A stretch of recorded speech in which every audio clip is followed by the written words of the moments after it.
আসসালামু আলাইকুম ওয়া রাহমাতুল্লাহি ওয়া বারাকাতু। আমাদের সি প্রোগ্রামিং এর ধারাবাহিক আলোচনায় আজকে আমরা আলোচনা করব হচ্ছে ASCII ভ্যালু নিয়ে এবং ASCII ভ্যালু কিভাবে কাজ করে সেই বিষয়গুলো আমরা জানব। তো প্রথমত আমরা জেনে নেই যে এটার পূর্ণ মিনিংটা কি? এটার পূর্ণ মিনিংটা হচ্ছে American standard code for information interchange. তো আমরা এখানে একটা টেবিল দেখতে পাচ্ছি এবং এখানে অনেকগুলো নানা রকমের সংখ্যা দেখতে পাচ্ছি। এটা দেখে আমরা আসলে কনফিউশন হওয়ার কিছু নাই। আমরা যে টেবিলটা দেখতে পাচ্ছি সেটা হচ্ছে একটা ASCII টেবিল। এখন প্রথমত আমরা জেনে যে ASCIIটা কি? তো সেটা কিন্তু আমরা অলরেডি বলেছি যে ASCIIর একটা মিনিং আছে। এটা হচ্ছে আমাদের ASCIIর মিনিং আমেরিকান স্ট্যান্ডার্ড আর কোড ফর ইনফরমেশন ইন্টারচেঞ্জ। তো এটা দিয়ে আসলে কি বোঝানো হচ্ছে বা এটার কি কাজ সেই বিষয়টা আমরা জানবো।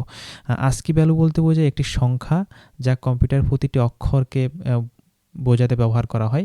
যেমন আমরা যদি আমাদের কিবোর্ড খেয়াল করি, আমাদের কিবোর্ডে বিভিন্ন ধরনের অক্ষর আছে, বিভিন্ন ধরনের ক্যারেক্টার আছে, ডিজিট আছে, আলফাবেট আছে, স্পেশাল ক্যারেক্টার আছে।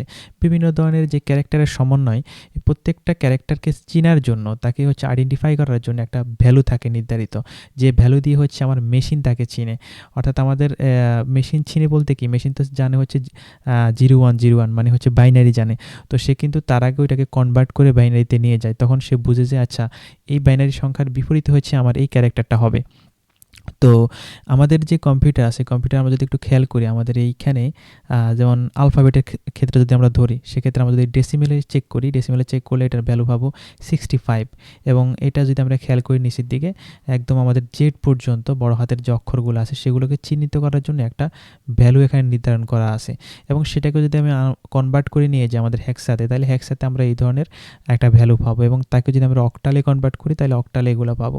তো আমাদের মেশিন মূলত বুঝে হচ্ছে কি বাইনারি 0 অথবা 1। তো সে কিন্তু আর আমাদের ডেসিমেল সংখ্যা বুঝে না। আমরা মনে রাখার জন্য এখানে একটা ডেসিমেল সংখ্যা আমরা সেট করে দিয়েছি। এবং সে যখন এখানে একটা ক্যারেক্টার দেখে, যেমন আমরা ক্যারেক্টার দেখতেছি কত এ, তো এটাকে যদি আমরা ধরি, সে যদি প্রথমে ডেসিমেলে নেই, ডেসিমেল থেকে সে যদি বাইনারিতে কনভার্ট করে, তাইলে পরবর্তীতে হচ্ছে সে একটা বাইনারি নাম্বার পাবে। এবং সেই বাইনারি নাম্বারটা সে তার নির্ধারিত যে কম্পাইলার আছে সেটাই কম্পাইল করে, সেই বাইনারি নাম্বারটাকে সে কম্পাইল করে বুঝতে পারে যে এখানে একটা ক্যারেক্টার আসছে এবং সেই ক্যারেক্টারটা আসলে কি হবে। তো এভাবে হচ্ছে আমাদের কিবোর্ডে যতগুলো কি থাকে, প্রত্যেকটা কি এর আন্ডারে একটা নাম্বার সেট করা থাকে, যেই নাম্বারটা আমরা সরাসরি দেখি না অথবা আমরা সেটাকে কখনো জানি না। কিন্তু একজন প্রোগ্রামার হিসাবে, একজন ডেভেলপার হিসাবে আপনাকে কিন্তু এই বিষয়টা জানতে হবে যে এটার পিছনে কিন্তু একটা নাম্বার সিস্টেম কাজ করে এবং সেই নাম্বার সিস্টেমটা থেকে পরবর্তীতে কনভার্ট হয়ে বাইনারিতে কনভার্ট হয়। তাইলে আমরা আমাদের কম্পিউটারে সরাসরি আমরা যে এ বি সি ডি বা অথবা আমাদের যে আলফাবেটগুলো আছে সেগুলো আমরা যে লিখি, সেটা কিন্তু মেশিন সরাসরি বুঝে না। মেশিন কী করে, প্রত্যেকটা ক্যারেক্টারের জন্য একটা ভ্যালু সেট করে এবং সেই ভ্যালুটাকে কনভার্ট করে সে পরবর্তীতে বুঝতে পারে।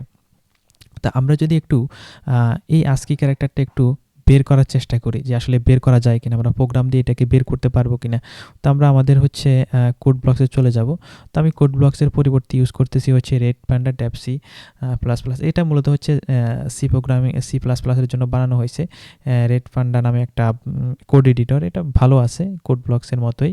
তো আমি এটাকে ইউজ করতেছি কারণ আমার এখানে লিনাক্স অপারেটিং সিস্টেমে কোড ব্লকসের যে টার্মিনালটা সেটা অনেক ছোট আসে, আর এটাতে টার্মিনালটাও বড় আসে। অর্থাৎ আমরা আউটপুটে যে টার্মিনালটা দেখি, আপনি যেটা ধারণা করতেছেন হ্যাঁ সেটাই।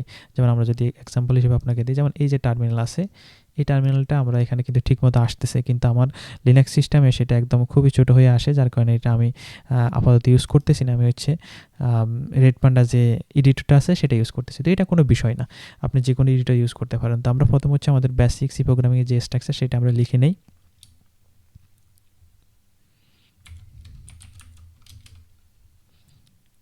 include stdio.h include library.h integer main, তারপর নিচের দিকে এসে রিটার্ন 0। তো আমরা যেটা করব সেটা হচ্ছে আমরা কোনো একটা ক্যারেক্টারের ASCII ভ্যালু দেখার চেষ্টা করব, যে সেটা কীভাবে দেখব সেটা আমরা দেখি। তো আমরা জানি ক্যারেক্টার যখন আমাদেরকে নিতে হয় তখন আমরা ক্যারেক্টার কিওয়ার্ড ইউজ করতে হবে, আমাদের যে ডেটা টাইপ আছে সেই ক্যারেক্টার কিওয়ার্ডটা ইউজ করতে হবে। এবং এখানে আমরা একটা ভ্যারিয়েবলের নাম দিলাম এবং সাথে হচ্ছে আমরা ভ্যালুটা অ্যাসাইন করে দিলাম। এখন ভ্যালু আপনি যে কোনো কিছু অ্যাসাইন করতে পারেন, কোনো বিষয় না। আমি এখানে এ দিছি, আপনি চাইলে এখানে বি দিতে পারেন, সি দিতে পারেন, যে কোনো ধরনের আপনি ভ্যালু এখানে অ্যাসাইন করতে পারেন। ওকে, নেক্সট হচ্ছে আমরা এটাকে প্রিন্ট করে দেখব। তো প্রিন্ট করতে হলে আমরা এখানে বলি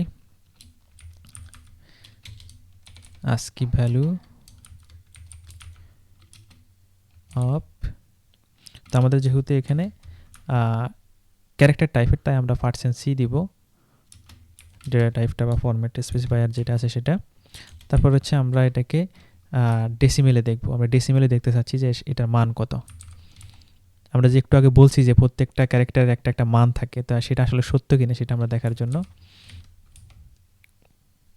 তো প্রথমটা হচ্ছে আমার ক্যারেক্টার, যে ক্যারেক্টারটা আছে সেটাকে প্রিন্ট করার জন্য, এবং পরবর্তীতে যেটা আছে সেটা হচ্ছে আমার মানটাকে প্রিন্ট করার জন্য। এখন যদি আমরা ফাইনালি এটাকে সেভ দিয়ে আমরা যদি এটাকে রান করি, আমরা আউটপুটে দেখতে পাবো যে হচ্ছে এখানে ASCII ভ্যালু a সমান 65। তার মানে আপনি যদি একটু খেয়াল করেন, আমাদের যে স্লাইডটা ছিল সেই স্লাইডে আমরা যদি একটু খেয়াল করি, আমাদের এখানে যে বড় হাতের এ, সেই বড় হাতের এ সমান কিন্তু 65। আর এভাবেই কিন্তু আমরা প্রত্যেকটা ক্যারেক্টারের যে নির্ধারিত ভ্যালু সেটা কিন্তু আমরা বের করে ফেলতে পারবো। ওকে, এখন আসি হচ্ছে কোশ্চেন থাকতে পারে যে এই ভ্যালুটা কি চেঞ্জ করা যায় কিনা। এই ভ্যালুটা আসলে চেঞ্জ করা যায় না, এটার জন্য ফিক্সড করে দেওয়া হয়েছে। যদি এরকম হয় পৃথিবীর বিভিন্ন জায়গায় বিভিন্ন লোকজন এই ভ্যালুগুলো চেঞ্জ করে দিছে, তাহলে কিন্তু কম্পিউটার একটা কম্পিউটারের ভাষা আর একটা কম্পিউটার কিন্তু পড়তে পারবে না, বুঝতে পারবে না। একটা কম্পিউটারের প্রোগ্রাম আর একটা প্রোগ্রাম বুঝতে পারবে না, বা আরেকটা কম্পিউটার প্রোগ্রাম বুঝতে পারবে না। তার জন্য এটা হচ্ছে পরিবর্তন করা যায় না, বা পরিবর্তন করার সে রাইট নাই।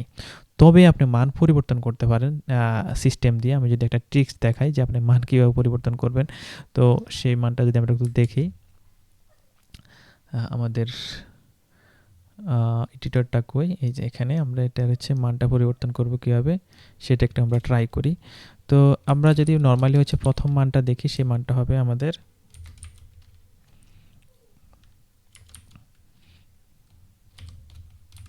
CH, এটার মান আমরা জানি 65 হবে।